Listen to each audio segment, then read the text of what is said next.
রাজ্যের ভোট পর্ব মিটেছে। বিপুল ক্ষমতা নিয়ে বাংলার ক্ষমতা দখল করেছে বিজেপি। নিজের গড় ভবানীপুর থেকে পরাজিত হয়েছেন মমতা বন্দ্যোপাধ্যায়।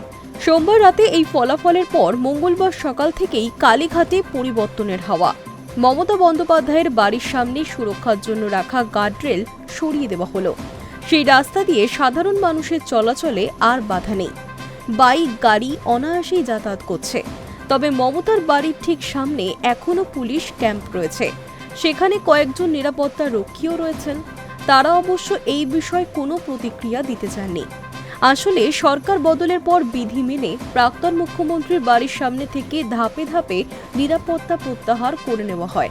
সেই নিয়ম মেনেই মমতা বন্দ্যোপাধ্যায়ের বাড়ির সামনে থেকে গার্ডরেল খোলার কাজ শুরু হয়েছে।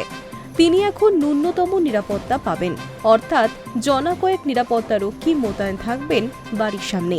সেই অনুযায়ী ধাপে ধাপে কাজ করছে পুলিশের তরফে, চলছে সেই কাজ। মঙ্গলবার সকাল থেকেই তাই কালীঘাটের রাস্তায় অন্য ছবি দেখা গেল। এতদিন হরিশ চ্যাটার্জি স্ট্রিটের গলিতে গলিতে গার্ডরেল পুলিশ মোতায়েন থাকত, তবে এখনও মুখ্যমন্ত্রীর পাড়ায় তার নামে পোস্টার, ব্যানার রয়েছে।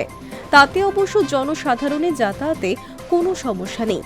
মঙ্গলবার সকালে দেখা গেল এতদিন নিরাপত্তার কারণে সরাসরি মমতা বন্দ্যোপাধ্যায়ের বাড়ির সামনে রাস্তা দিয়ে যাওয়া যেত না।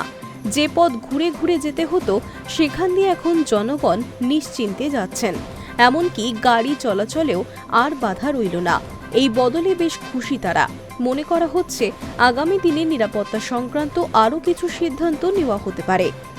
High news network.